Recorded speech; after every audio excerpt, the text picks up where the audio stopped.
Beste kijkers, vrouwen, mannen, wie er ook kijken op dit moment. We zijn weer begonnen met het programma Vrouwenstemmen. En we doen het vandaag niet in de studio. We doen het vandaag in het plaatsje Zandvoort. Ik bezoek hier 2 vrienden van mij. Ze komen allebei uit Amerika, Boulder, Colorado. Kim, die naast me zit, Kim Loreane McKinney, 44 jaar oud. Zorgdragende voor de stervende is haar status en voor de ouderen. Een heel belangrijk aspect. De ouderen zitten in bejaardentehuizen. Ik weet er alles van. Ik ben van de week op de Nieuwmarkt geweest bij de Flessenman. En daar mochten de ouderen niet persoonlijk met mij praten, terwijl ik daar wat vragen wilde stellen met wat kinderen. Dat moest allemaal via het bestuur. Ouderen hebben geen stem, klaarblijkelijk. Verbaasd als ik was, verontwaardigd als ik was op dat moment. Dat moest via het bestuur en de ouderen mochten mij niet zelf te woord staan.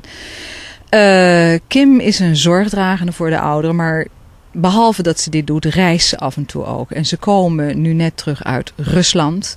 Ze zijn daar bij het PEN-congres geweest, een groot internationaal congres waarin poets, schrijvers, de media, editors, mensen die bezig zijn met film, daar bij elkaar komen om de schrijvers die in gevangenis terechtkomen omdat ze de waarheid schrijven, of althans het establishment aan de tand voelen, wat niet gewaardeerd wordt. Zij zijn daar geweest, hebben veel materiaal meegenomen. U zult deze week nog wat filmmateriaal van Bob Cohen zelf zien. We praten nu met zijn levenspartner Kim. Kim, welcome. We enjoyed a beautiful day today, didn't we? Yes, we did. It was wonderful. Can you start with this lyric you shared with me on the beach today? And I felt at least opened my heart, because I think we as women, to feel that deepest spiritual connection which we have. And you affirm that today by just repeating some lyrics, and my heart kind of opens up. Can you do that? Sure. It's a song from the Relief Society of the Church of Jesus Christ of Latter-day Saints.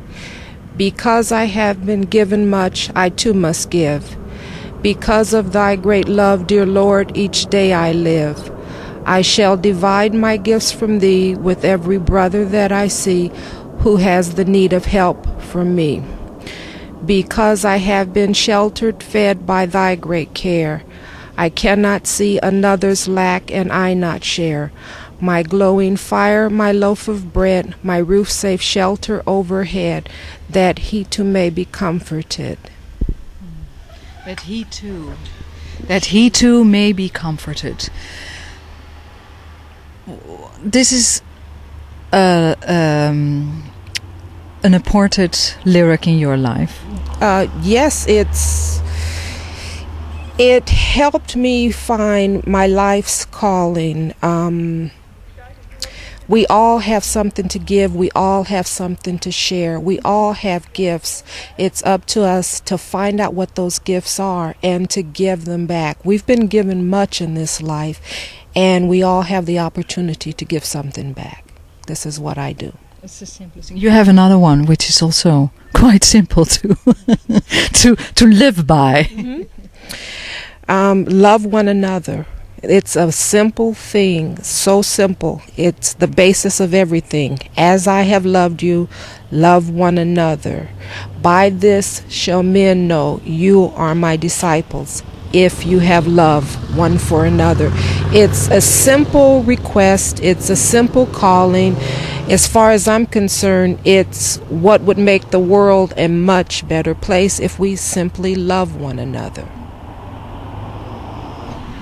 Okay, the pen, to come back, huh? Because the love one another is just what we try to do, or at least sometimes it's difficult, huh? Yes. We see a lot of corruption and criminality and other brutal behavior where love is easily turned into hate.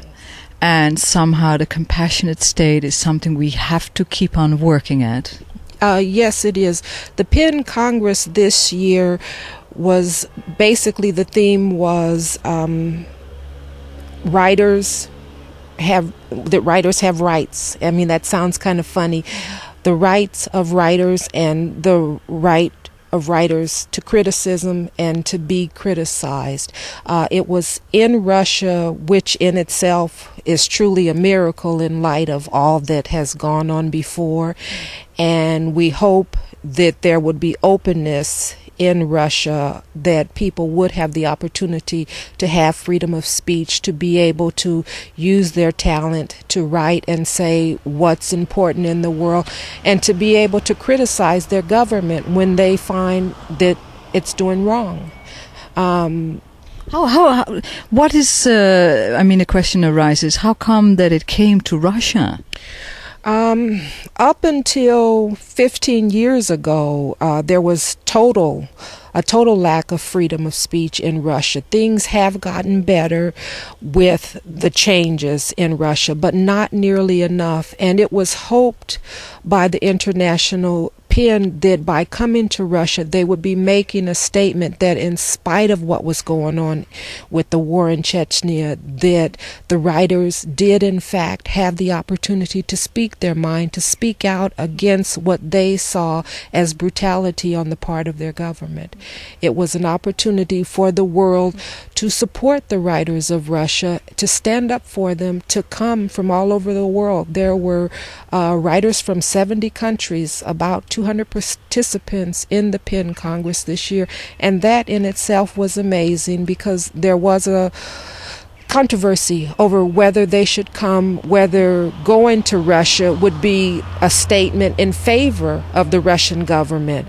Well, they decided, and rightly so, I think, that by coming and by showing the world that the writers there had the opportunity to speak out and criticize their government, that things had in fact changed in Russia. Unfortunately, with what's going on now, freedom of speech is being pulled back. We hate to see that happen, and we pray that things change for the better. How has it been received? For the people of Russia, they're wonderful, wonderful people. Everyone wants to know what's going on in the world. They want you to share that they are good people, that they are trying, that all that you hear about the violence and the conflict in Russia, yes, it does go on, but yes, they are trying to find their legs and to become responsible citizens of the world. There was also a women's committee. Mm-hmm. Yes, there was a women's committee. There are lots of committees that both women and men participate in, but this in particular was a women's committee for women who speak out against persecution of women writers throughout the world. I have here a little page, of course, in front of me, and it's written by the president of the Women's Committee, and her name is Eva Excelius. So to know that I'm not speaking on my own account here. And the pamphlet I have here is called Women's Silence, Women's Voices. She's from PEN, Sweden, not the international PEN. That's her particular part of PEN. Okay, and she opens the page with why do women find it so difficult to gain access to the public arena and take part in the public debate on equal terms? Yes. What are the obstacles, external and internal, conscious and unconscious, visible and invisible, that deprive women of a voice and of influence in society and in political life? So here we go. It's a big statement, isn't it? Very big statement. Okay, so give me some of your ideas about the issue of, for example, equal terms. Mm-hmm. Equal terms covers a large arena. In this particular instance, women are not able to speak freely in large areas of the country. Women have to be given voice. They have to be given the opportunity to say what's needed, to be able to speak out against the wrongs that are committed in their country or other places in the world, to have a voice, to have the opportunity to write and to speak their mind. We would hope that it's going on, but the reality is different. Yeah, then we come to suppression. Yes. Women are still suppressed, one way or another. Unfortunately, because women are mothers, caregivers, homemakers, also business women, and in the political arena, they have a large job to fill. And on the one hand, you want to be responsible and important to your family and your home, but on the other hand, you need the opportunity to grow and advance in your own right. Well, there's a conflict there, and we're forever fighting that conflict. If you do one well, then somehow you're not doing the other. Yeah. And we can't have it all, unfortunately. So we do the best we can in both arenas. Yeah, it's like my neighbor this week gave up her shop. She had a store. She was working in a clothing store. And I came in and I said to there were some children. A new woman had taken over the place. And I said, so where is the woman gone? And one of the children said the mother was going to answer, but the child took over, and she phrased it very well. She said, you know, she is going to enjoy her grandson a little bit more because she did not have time for it. So she had to give up the shop in order to do this. Mm-hmm. Yes, unfortunately, we feel like we must give up one for the other. If we got a little help, and I'm sorry to stand on the soapbox, but women need help to be able to fulfill themselves fully. We need to be able to say to our husbands, our families, our life partners, please help me so that I can fulfill all that I can be.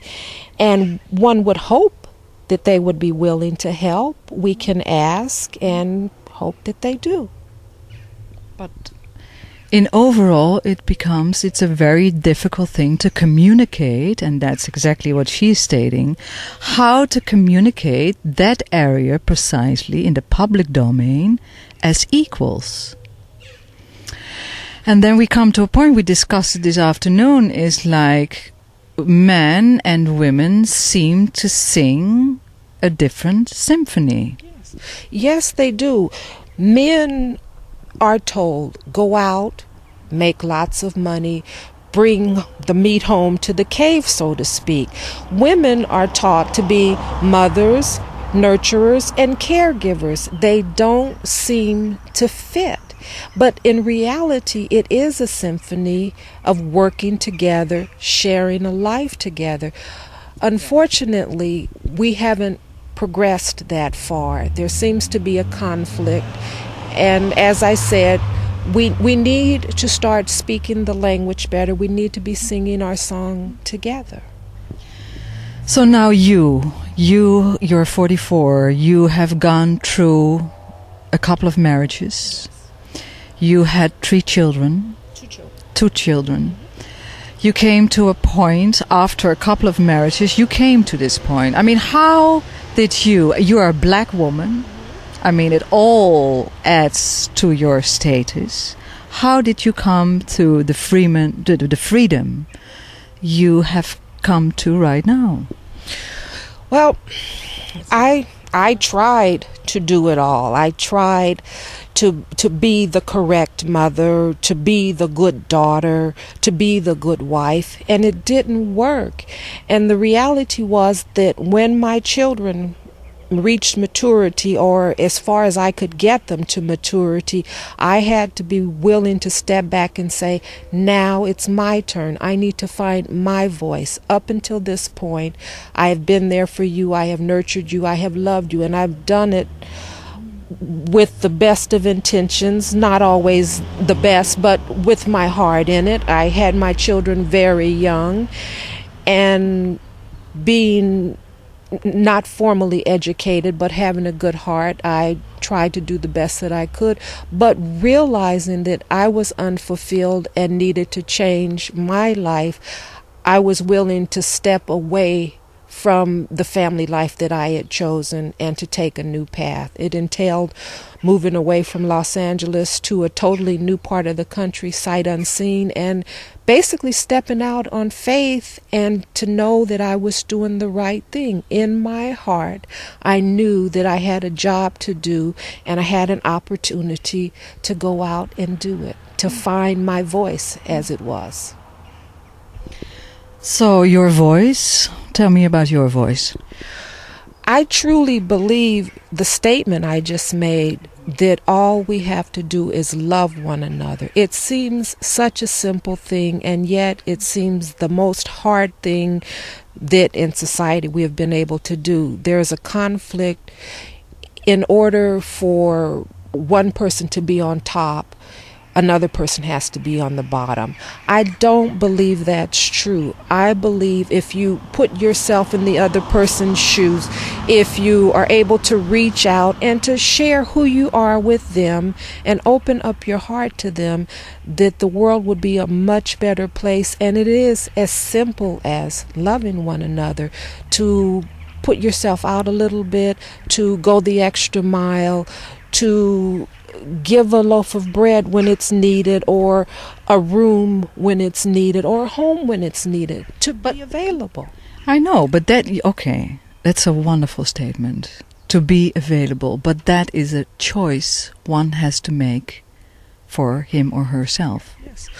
Well, there's probably where a hell of a lot of difficulty lays, because there's some, it seems like, some people out there who don't want to do that. Well, for me, it was a life-changing decision. I had basically stepped out on faith. I moved away from my family, but it was something that I needed to do. I needed to give back something, because I truly believed I had been given a new life and a new opportunity to do it right. And I think that in the calling, because I think what I do is a calling, was my opportunity to give something back. I don't know how things work here, but the elderly in the United States are basically a forgotten group of people. Culturally, for me, you would not put your parent in an institution, but unfortunately, either through illness or circumstances, people have to be institutionalized. They have to be put in nursing homes. They have to have someone else to take care of them. Well, a lot of these people are unfortunately put there and left.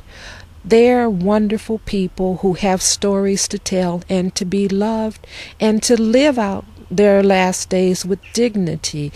And I know it's my calling to be able to sustain them in their daily tasks so that they can live out their last days in dignity. Mm-hmm. It's the thing to do. It's part of that loving one another. It's a difficult job, but it's a most rewarding job, and I think that I get so much more out of it than I could possibly give. I develop families that I didn't think I would ever have. I have relationships that I didn't know I would ever have. And it's kind of like having a world family, really. I mean, this is an opportunity to practice what I truly believe, that basically we are a world family. And it's time we start acting like that. Everyone has something to give, and everyone can be available. And it doesn't take a big, huge thing. It can be as small as a smile. It can be helping someone across the street. It can be preparing a meal for someone. It can be talking to someone. It can be sitting and holding someone as they're dying. It's as simple as that. Just make yourself available, and I truly believe that what you need to do will come to you. If you just make yourself available, you get the message of what's important and what you need to do. It's my song. How was I mean, you spoke at the PEN conference. Is there a general opinion, like you share with me, about how we as women have to bring out the values and morals we hold in our hearts, have been actually for a long time, by raising our children, by giving birth, by appreciating life as it is, because I feel many women have knowledge. They have almost kept it as secret. They've been in the shadow, so to say. Yes. The biggest issue that we discussed in the PEN Congress, in the women's group, is the abuse of women and violence against women and children, and how that keeps them from fulfilling their self.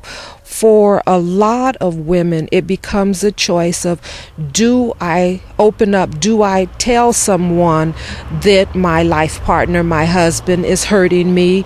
Do I take the chance and possibly lose my home and my children? Because it becomes an issue of money, basically. I mean, it's unfortunate. People have said it was education. If the women just educated themselves, then this wouldn't happen. Well, basically, it gets down to the financials.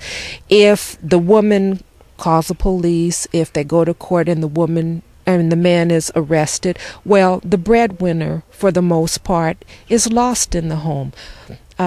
With circumstances being what they are, even wealthy women losing that half of their income find themselves homeless in a lot of cases, because they've had a good standard of living, they've had a wonderful, beautiful house. Unfortunately, without that person there who has been abusing them, they can't make the mortgage, they lose the house. They and their children wind up on the street in lots of cases, and that keeps them from saying, he's hitting me, he's hurting me, because they feel like, given the choice, which is an awful choice that they have to make, it's better to stand the abuse and to keep the family intact than it is to stand up for themselves as human beings who have human rights. And that's the big issue. One would think that the courts would help the women, but the reality is we've taken many steps backwards. The court's attitude is, we want to keep the family intact. We don't want to harm the family. But in reality, what they're doing is harming the family, because if children see their parents fighting and arguing, if they see violence, they wind up repeating that. And you have another generation that's tied to violence and abuse. Okay, but what would be the alternative? The alternative, I think, would be for women to come together and to be able to share that this is going on, and to speak out and to take a chance. If women collectively got together, they could force the court system to do the right thing. And if it takes shaming society, then we must shame society, because we need to be taken care of, and our children need to be taken care of. And if it takes a forum of standing out on the street corner with the camera like we're doing now to make the world understand that this happens, that it is not the woman's fault. This happens in every economic, and yes, it does, all over the world. And it's time to stop blaming the women and to do something about it. We need to help them. We need to have a place where women can stand up and say, no, this is not right. We don't have to take the abuse. And basically, that's what we talked about most. Another thing we talked about is the sex trade that goes on into the country. I was astounded to hear what happens. You hear stories about prostitution, and you assume that the women have taken it upon themselves to go out and do this. But in reality, on the one hand, circumstances force them out. They need to be able to take care of their children and families, and they have no other way.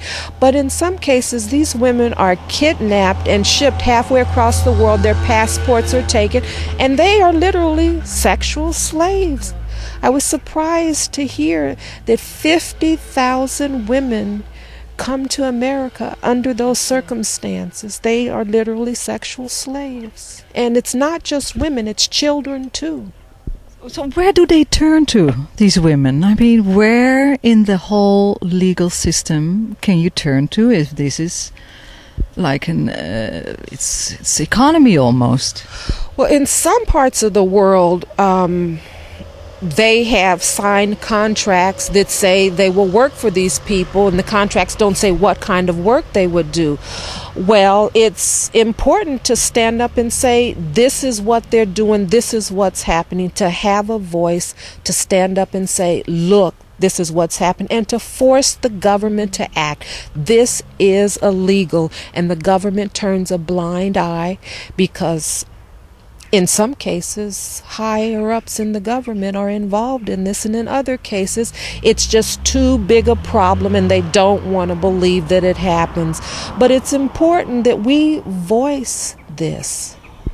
Absolutely. One of the things I see is that, women, even in higher positions or whatever position, even in the courts or in the justice positions, what they do is, because of also holding their position, they again have to talk with the male system, with the male justice as it has been set up, in order not to lose their position. So there's another fear point, is what you said, not losing their jobs, etc., etc. The world aware that this happens. Women in position have an obligation to speak out for those who have no voice, for those who cannot speak. Unfortunately, women who are in positions of importance feel like they don't want to lose those positions, so the women who are less than, who are working class women, they don't think they are the same people fighting for the same rights, but basically they are. Economies thrive because women are there. If women were paid what they deserve for the work that they do, can you imagine how well off they would be? Absolutely. And can you imagine how independent they would be? Yes, and that's the problem. They would be independent. But I also believe in their independence that you don't lose anything, you gain. That's the problem. The fear that, sorry to interrupt, the fear of equally giving, and that it is also our choice to be in love, to use love or the giving state also to the other side, the other life partners, it would be no threat. I don't think it would be a threat. When a woman is happy and fulfilled, she has so much more to give. She has so many more opportunities. The biggest opportunity she has is to show her daughter what it's like out there, what's available, and how she can become a better person.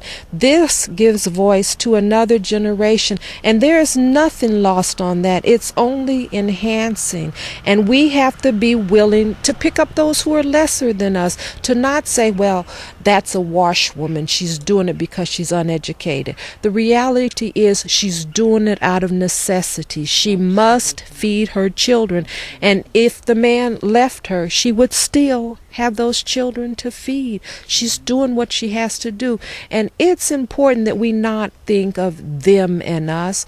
That's why the world is in the problem it is. You know, we are all in it together. There is no them or us. There is just we, and we have to be willing to work together. And it's important that women who are trying be given the opportunity to take care of their family. And part of that is developing what I would call a living wage, so that a woman can raise her family with dignity.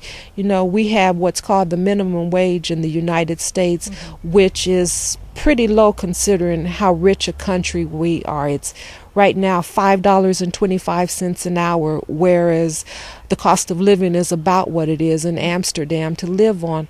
You cannot raise a family on that. You really can. And so you would say, well, why doesn't she curtail having her children and get an education? Well, I'm here to tell you there are a lot of educated women who, because of the inequities of the system, are educated and still don't make enough money to support families. A woman needs to have a guaranteed income that no matter what goes on, if her husband becomes ill, if her children are sick, that there is still a safety net available so that she can live with dignity, so that she can raise her children with dignity.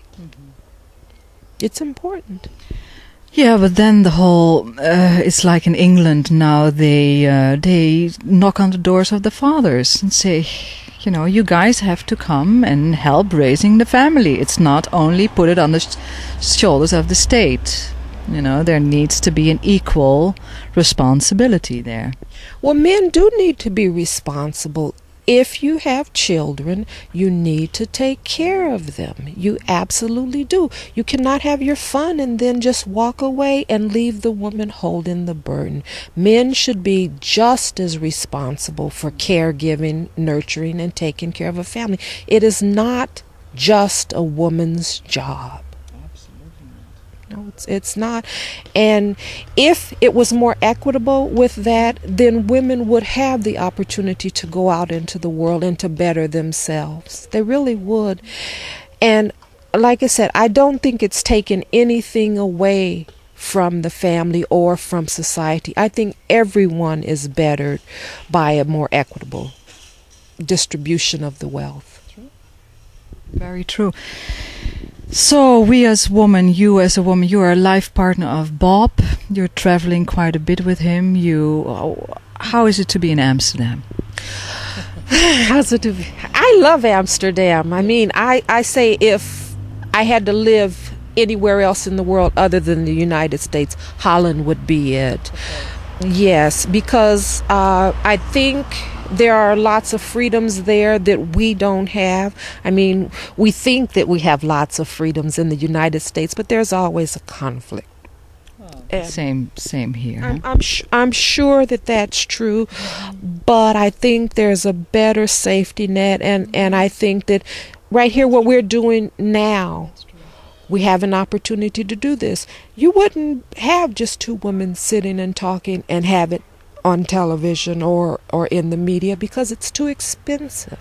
It can't be done, or they say it can't be done. They say that no one will listen, that no one will watch, that no one's interested, but that's not true.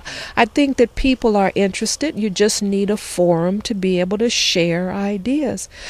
I wouldn't have that forum in the United States, so I think this is wonderful to be here and to have this opportunity. Well, this is also because we are a local television station, and we also believe that on a very low budget it's possible to share ideas, feelings, and to get out there and to somehow create, use the media as a voice. What we are doing right here is to use the media as a voice to interconnect better and to communicate better with each other. Yes, it's part of act globally, work locally. I'm from halfway across the world and sharing ideas here on the local level, and that's what's important. We have to realize that we are one world and one people, and no matter where we are, that we are. I mean, I tell people, please don't follow the model of the United States. We're a very young country. We're a rich country, but we are very young. And in a lot of ways, we're like little tyrants or spoiled children. We want. We work hard, mind you. Don't get me wrong with that. But we're pushing the consumer age and what the world sees on television and in the movies. It's the model in the United States. And it's not the best model. We realize that there, but what's being told outside, what's being sold outside is consumerism, and we can do with a lot less. We can, and we can use the funds that we have better, and we can educate and take care of our citizens better. So please don't use the American model. We're just young children in a young country trying to understand the world on a global level. Ik vind dit een hele goede afsluiting. Twee vrouwen pratend over wat er globaal gedaan kan worden, maar beginnend lokaal. In de buurt, bij je eigen gezin, bij je partner. Begin met communicatie. Deel wat je ziet, voelt, hoe het anders kan. Je kunt bij de buurvrouw langslopen, je kunt met een kind op straat. Dat is waar het voor ons om gaat. Lokaal, globaal, En dan te hopen dat we allemaal een reïntegratie hebben. En dat we allemaal met elkaar kunnen verbinden op een werkelijk level. Op een werkelijk niveau van waarheid. Op een leven wat we allemaal met elkaar kunnen delen vanuit het hart. Daar begint het voor mij mee. Volgende week zijn we er weer.